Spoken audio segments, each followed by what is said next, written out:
आइए, हम लोग अपने सीखने की प्रक्रिया की शुरुआत करते हैं।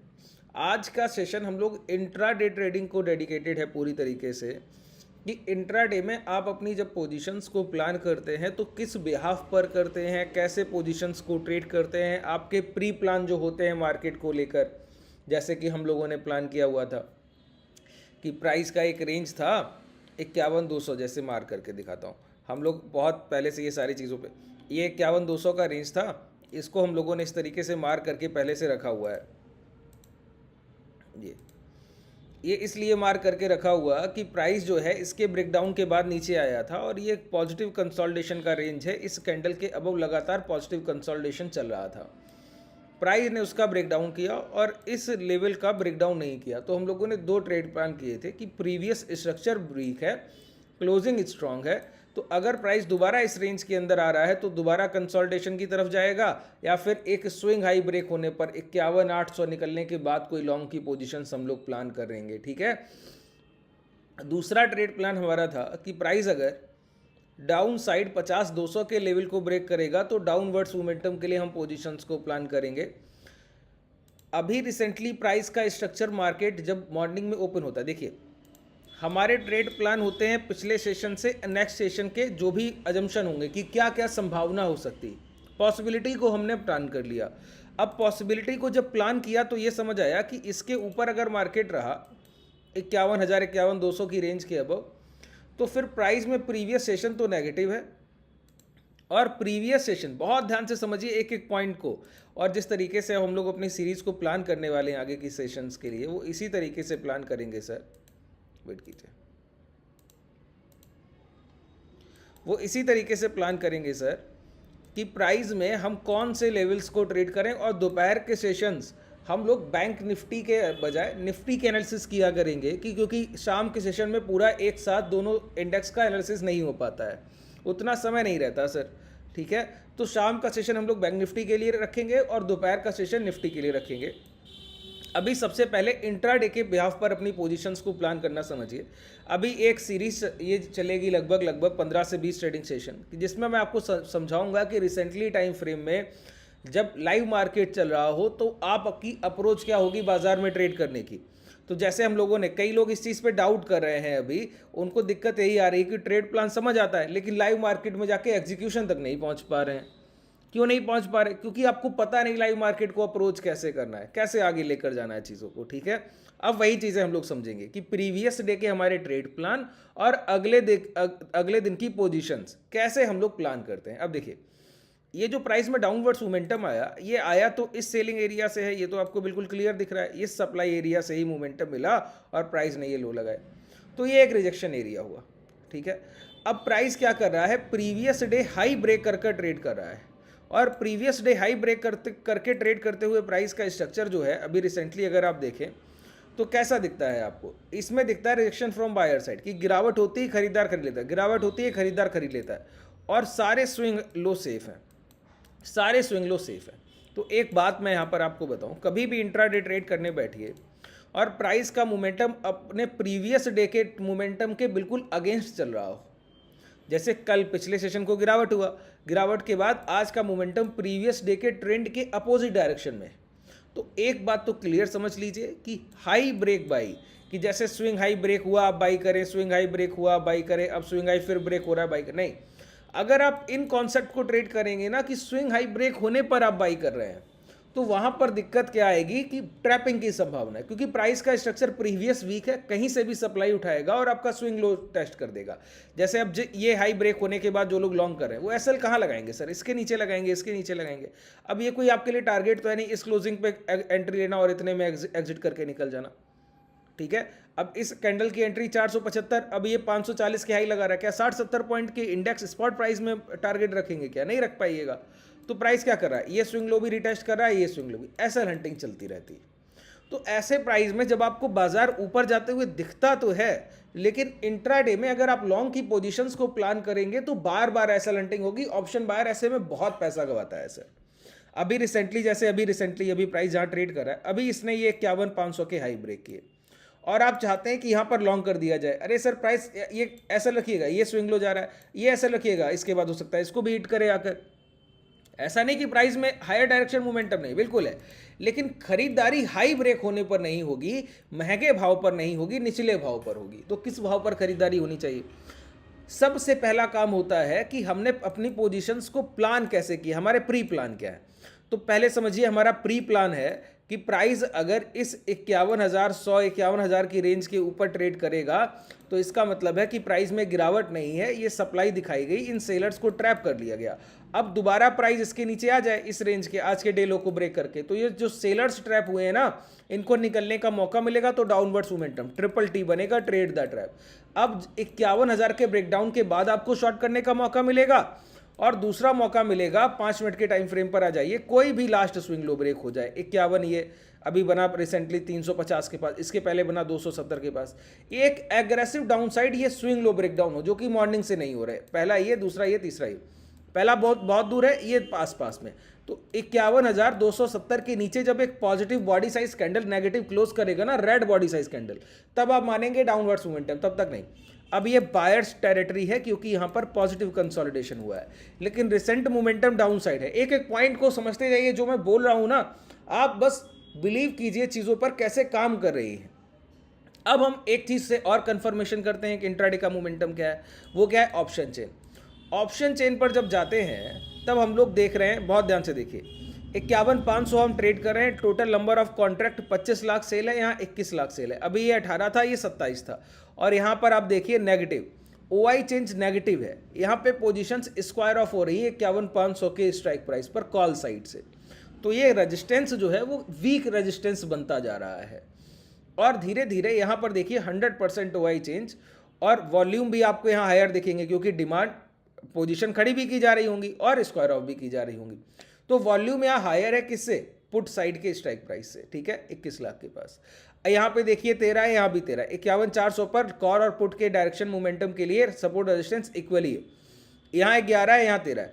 तो प्राइस का जो रेंज रहने वाला है ना, यहाँ देखिए 51,600 पर कितना है, 11 और 6, तो 11 लाख कॉल सेलर बैठा है, 6 लाख, तो 51,600 को ब्रेक करना मुश्किल है अभी रिसेंटली अगर देखा जाए, और उससे ज्यादा मुश्किल है 51,700 को ब्रेक करना। 12 लाख के ओपन इंटरेस्ट है, 3 लाख के ओपन इंटरेस्ट है, दो बातें हो गई। तो प्राइस का ब्रेकआउट करने के बाद मोमेंटम बहुत मुश्किल है, लेकिन अगर प्राइस इस ऑप्शन चेन के डेटा पे आप बिलीव करें तो पुट साइड एक सबसे बड़े कॉन्ट्रैक्ट कहां पर है? 51,000 पर, और 51,000 के बाद है 51,300 और 400। तो जब भी प्राइस रिट्रेसमेंट करे और 51,300 या 400 के पास खरीदारी का मौका दे, वहां पे आप जो लॉन्ग की पोजीशन लेंगे ना, वहां पर इंट्राडे में प्रॉफिट मिलेगा। अब आप पहुंचे हैं एक अपने कंफर्मेशन तक कि आपको इंट्राडे में करना क्या है। कैसे पहुंचे? प्रीवियस सेशन के ट्रेड प्लान, ठीक है, उसके बाद इंट्राडे का डायरेक्शनल मोमेंटम की प्राइस का बिहेवियर क्या है, स्विंग लो ब्रेक नहीं कर रहा है, प्राइस गिरता है खरीदारी हो रही, गिरता है खरीदारी हो रही, ठीक है। उसके बाद इसका कंफर्मेशन किया ऑप्शन चेन से, मल्टीपल कंफर्मेशन हो गया सर। अब हमारे लिए सबसे परफेक्ट पॉइंट जो चाहिए वो एग्जीक्यूशन।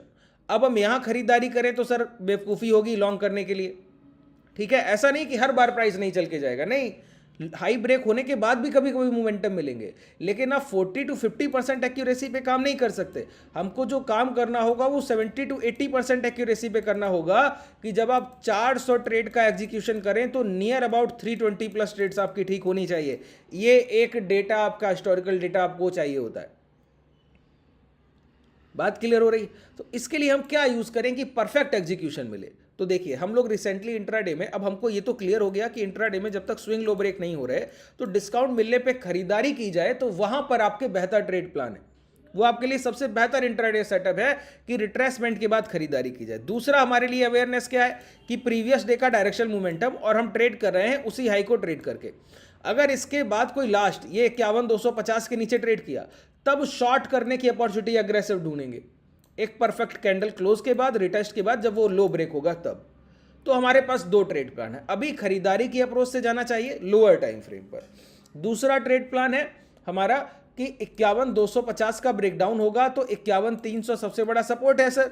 अगर वही ब्रेक कर गया तो नीचे से लॉन्ग की अनवाइंडिंग होगी। लॉन्ग अनवाइंडिंग का मतलब हुआ पुट राइटर्स जो होते हैं, पीई सेलर्स होते हैं, वो अपनी पोजीशंस को स्क्वायर ऑफ करके लगातार पोजीशन को काटते रहते हैं, ठीक है। अब समझिए हमको करना क्या है, हमको बस सिंपल काम करना है। अपने परफेक्ट एग्जीक्यूशन के लिए 2 मिनट के टाइम फ्रेम पे जाना है। देखिए, ये बहुत आपके लिए जो ये सेशन मैं कर रहा हूँ ना, इसका इंपॉर्टेंस वही जानता है जो ट्रेड करता है लाइव मार्केट। ठीक है, उसको पता है चीज़ें कैसे अप्रोच करनी है आगे चल के। यहाँ पे देखिए, मैं आपको दिखाऊँ, यहाँ पर हमको एक मूविंग एवरेज यूज़ करना है जो कि है multiple moving average. Multiple moving average को मैंने आपको पोजिशनल तरीके से पहले भी सिखाया हुआ है कि एक मल्टीपल मूविंग एवरेज को आप इंट्राडे में कैसे यूज़ करेंगे ये नहीं बताया, पोजिशनल मैंने बताया हुआ है। तो वहाँ पर आपको 14, 21, 35, 50, 100, 200 ऐसे मूविंग एवरेज का एक पूरा जाल मिलता है। ठीक है, एक पूरा वो जाल मिलता है। वहाँ पे मैं आपको क्या बोलता हूँ, यहाँ पे लगा देता हूँ मैं आपके लिए पहले। यहाँ पर देखिए, मूविंग एवरेज मल्टीपल करके, ये धन का डीमेट मैं यूज़ कर रहा हूँ, इसी में ट्रेडिंग व्यू के चार्ट पर आपको ये मिल जाएगा। अगर ये धन का डीमेट आप ओपन करना चाहें तो इसके लिए आपको डाउन साइड एक मल्टीपल मूविंग एवरेज का ऑप्शन भी मिल जाएगा। डिस्क्रिप्शन में आपको लिंक मिल जाएगा ये धन के डीमेट का, वहाँ पर ये मल्टीपल मूविंग एवरेज का ऑप्शन आपको मिल जाएगा। ठीक है, अब खरीदारी करने की अप्रोच क्या, देखिए खरीदारी एवरेज कैसे काम करते हैं। इंट्राडे में औसत भाव का क्या काम है हमको ये नहीं पता है, 2 मिनट का टाइम फ्रेम यूज़ कर रहे हैं। अब खरीदारी की शुरुआत तो यहाँ हो रही है, बॉटम यहाँ पे है। ठीक है, हमको ये नहीं पता बायर कितनी कैंडल के औसत पे खरीदारी करेंगे। जैसे एक कैंडल की क्लोजिंग है 100 रुपया, दूसरी कैंडल की क्लोजिंग है 102, तीसरी कैंडल की क्लोजिंग है 104। इन दोनों का एवरेज हो गया 101, 104 से मिलाकर हो गया 102 रुपया 50 पैसा, और फिर एक कैंडल की क्लोजिंग है 106। ठीक है, अब दोबारा से इनका एवरेज निकालिएगा तो 104, 104.5 के पास पहुंच जाइएगा। ऐसे आपका औसत भाव बढ़ता जाता है जब कैंडल्स की क्लोजिंग अबव कैंडल अबव होती है। ठीक है, तो हमको नहीं पता 2 कैंडल्स के औसत भाव पे खरीदारी होगी, 3 कैंडल्स के एवरेज प्राइस पे खरीदारी होगी, कि 4 कैंडल के एवरेज प्राइस पे खरीदारी होगी। तो इसके लिए हम लोग क्या कर रहे हैं, इसीलिए मल्टीपल मूविंग एवरेज का यूज कर रहे हैं, क्योंकि इंट्राडे में कोई कंफर्मेशन नहीं लोअर टाइम फ्रेम का कि कितने नंबर ऑफ कैंडल्स के एवरेज भाव पे खरीदारी होनी है या सप्लाई आनी है। तो क्या किया जाता है ना सर, ये 14, 21, 35, 50, 100, 200 ये सारे सिंपल मूविंग एवरेज हैं। ऐसे में देखिए यहाँ पर है। ठीक है, ये 14 का जो लाइन आपको दिखेगा ये पर्पल कलर से ये रिप्रेजेंट किया जा रहा है। 21 के एवरेज का जो लाइन आपको दिखेगा ना ये रिप्रेजेंट किया जा रहा है, आप देखिए येलो कलर से। और ये 35 के मूविंग एवरेज का जो लाइन है वो यूज़ किया जा रहा है, देखिए ग्रीन कलर से। अब एक बात समझिए, जब भी प्राइस में, या तो मैं आपको इंट्राडे के लिए बता रहा हूँ, 50 के मूविंग एवरेज तक तो ठीक है, 50 की मूविंग एवरेज के बाद अगर प्राइस उसको ब्रेक कर रहा है तो फिर हम लोग अपना जो माइंड सेट होता है उसको चेंज कर देते हैं। फिर हम लोग अगर लॉन्ग सोच रहे हैं, लॉन्ग की पोजीशंस को ट्रेड नहीं करते, अगर शॉर्ट सोच रहे हैं तो शॉर्ट की, क्योंकि अगर प्रीवियस 2 मिनट के टाइम फ्रेम पर 50 कैंडल होती हैं 100 मिनट का औसत, अगर कोई कितना भी स्ट्रॉन्ग प्राइस है अपने 100 मिनट के एवरेज को काट कर ट्रेड करे ना तो फिर वो कितना भी ऊपर आ जाए मोमेंटम नहीं करेगा सर, मोमेंटम देने से मना कर देता है। ये बात समझ लीजिए, बिल्कुल क्लियर बोलता हूँ। ठीक है, प्राइस तब मोमेंटम देता है जब, अच्छा फर्स्ट मोमेंटम के बाद ऐसा हो तो ठीक है, अगर सेकंड मोमेंटम के बाद पहला स्विंग हाई लगे, स्विंग लो लगे तो ठीक है, second swing low, third swing low में प्राइस एक एवरेज डिस्टेंस बनाएगा। और 50 के नीचे की अगर कॉन्सिक्यूटिव 100 के नीचे की क्लोजिंग मिलने लगी, 100 के मूविंग एवरेज, 50 की मूविंग एवरेज, प्राइस क्या करना चाहिए सर, 14 का मूविंग एवरेज ये रहा 21 का, और ये रहा आपके सामने 35 का, और ये रहा 50 का। ये कैंडल्स के फॉर्मेशन है ऐसे गिरते हुए प्राइस, तो हायर डायरेक्शन में है, हायर डायरेक्शन का प्राइस गिरते हुए नीचे की तरफ बढ़ रहा है। अब ये बढ़ता हुआ प्राइस पहले 14 के नीचे आएगा, कभी लॉन्ग मत कीजिए, 21 के नीचे आएगा, कभी लॉन्ग मत कीजिए, भूल के भी मत कीजिए, 35 के नीचे आएगा, शॉर्ट नहीं करना है, ना बेचना है, ना खरीदना, कुछ नहीं करना है, प्राइस का वेट करना है कितनी नंबर ऑफ कैंडल से एवरेज उठाएगा। 50 के नीचे मान लेते हैं आ गया, अब 50 के नीचे एवरेज आएगा तो 14 का औसत भी लगातार गिरता रहेगा। अब समझिए, एवरेज प्राइस के नीचे से, 50 के नीचे से लौटे चाहे 35 के नीचे से, क्या भाव लौटना चाहिए किसी भी एवरेज के नीचे से, और 14 का मूविंग एवरेज सबसे पहले उस एवरेज को, लास्ट एवरेज को क्रॉस करेगा जिसके नीचे से प्राइस लौटा है। तो प्राइस भी लौटेगा उसी एवरेज के ऊपर और मूविंग एवरेज भी लौटेगा 14 का उसी एवरेज के ऊपर। ये 14 का एवरेज का क्रॉसओवर और मूविंग एवरेज के अबव प्राइस का आ जाना दोबारा जिसके भी ऊपर आ रहा है। जैसे यहाँ पे देखिए, बहुत ध्यान से समझिए, बहुत सिंपल चीज़ें हैं सर, आप यूज़ करेंगे आपको खुद समझ आएगा कि कैसे चीज़ें काम करती हैं। यहाँ पे देखिए, प्राइस ने पहला मोमेंटम किया है, फर्स्ट मोमेंटम अगर आप देखें ये, ठीक है, ये मोमेंटम किया, ये डाउन साइड आया और देखिए इसको टच करके निकल गया। तो क्या 14 के मूविंग एवरेज ने क्रॉस किया इसको? नहीं, कोई लॉन्ग की पोजीशंस के लिए मौका नहीं आपके पास है। ठीक है, यहाँ पर नीचे आया, ऊपर गया, क्या 14 के मूविंग एवरेज ने 21 को क्रॉस किया? नहीं, बस प्राइस ने क्रॉस किया, कोई लॉन्ग की पोजीशंस का मोमेंटम आपके पास नहीं। प्राइस डाउन साइड आया, 14 का मूविंग एवरेज भी क्रॉस कर गया। अब यहां पे देखिए प्राइस जो है इस 21 के औसत को क्रॉस किया और यहीं से 14 के एवरेज ने भी 21 के एवरेज को क्रॉस किया। यहीं पर लॉन्ग कीजिए, स्विंग लो का एसएल डाल दीजिए। अब प्राइस अगर आपका स्टॉप लॉस ले जाए तो बात है, ठीक है।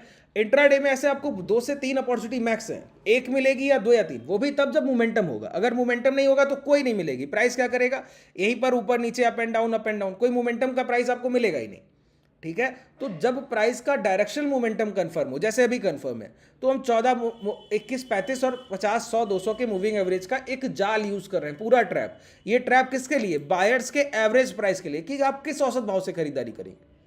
आप जिस भी यहां पर देखिए प्राइस एवरेज कैसे करता है, प्राइस गिरने के बाद रुकने लगे, यहां रुकने लगा, एवरेज होने लगा, जैसे ही ऊपर आया एवरेज हो गया प्राइस।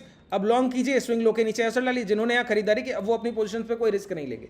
ये क्या हुआ, देखिए ये वही तरीका हुआ कि प्राइस के हाई ब्रेक होने पर अब आप यहां लॉन्ग करने जाइए सर, एसएल जाएगा। यहां लॉन्ग करने जाइए, ये हाई ब्रेक होने के बाद एसएल जाएगा। अब आप यहां लॉन्ग करने जाइए तो एसएल नहीं जाएगा, तो आपको मोमेंटम मिलेगा। यहां लॉन्ग कीजिए, 51,340 हाई क्या लगे हैं, 589, 590।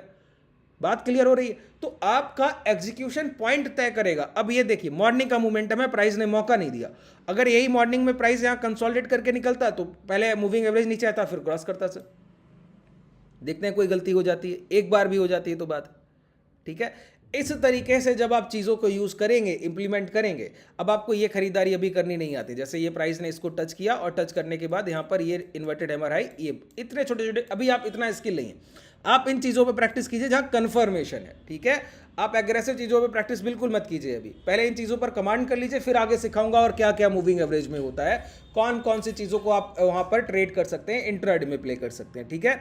इस सेशन में अगर आपका कोई डाउट हो तो नीचे कमेंट सेक्शन में बताइएगा। अभी रिसेंटली अगर निफ्टी 50 को देख लिया जाए, निफ्टी 50 में हम लोगों ने, हटाइए सबसे पहले आवली टाइम फ्रेम पर आइए। निफ्टी 50 में जो चीज़ हम लोगों ने, प्रीवियस डे हाई ब्रेक हो गए, एक डोजी फॉर्मेशन कर रहा है, यही एक रिजेक्शन रेंज था। अब वीकली टाइम फ्रेम पर आइए। आप कहिए कि लॉन्ग कर दूं, बिल्कुल नहीं कर सकता सर, क्यों।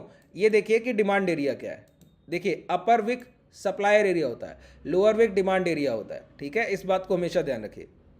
यहाँ पर जाइए, चैनल पैनल लीजिए और यहाँ से लेकर यहाँ तक रखिए। अब आइए अंदर, आवली टाइम फ्रेम, इस तरीके के स्ट्रक्चर बन रहा है। जब प्राइस इस रेंज के अबव ट्रेड करने लगे तब लॉन्ग के लिए जाइएगा। और अभी वही तरीका है, 14, 21, 35 के मूविंग एवरेज जो भी मैंने आपको सिखाए, जो अभी बैंक निफ्टी के लिए, उसी तरीके से लॉन्ग की पोजीशन यहाँ ट्रेड होंगी, क्योंकि डे आई के ऊपर ट्रेड कर रहे हैं और प्राइस 2 मिनट के टाइम फ्रेम पर दिखा क्या है, रिजेक्शन फ्रॉम बायर साइड, यहाँ भी दिखा रहा है, देख लीजिए price rejection from buyer side, और स्मूथ मोमेंटम है, स्मूथ अच्छा मोमेंटम में है प्राइस, ठीक है। तो जब भी मौका मिले, यहाँ मौका मिला है लॉन्ग कीजिए, परफेक्ट सेटअप है यहाँ पे सर, गलती की गुंजाइश नहीं होती, ठीक है। इसी तरीके से चीज़ों को प्लान कीजिए। मूविंग एवरेज तो सभी लोग यूज़ कर रहे हैं, कैसे यूज़ करें ये तकलीफ की बात है, आप काम कैसे कर रहे हैं, ठीक है, यही दिक्कत है। चलिए लगभग चीज़ें आपकी क्लियर है। अगर कोई डाउट रह गया हो तो नीचे कमेंट सेक्शन में बताइएगा। धन्यवाद।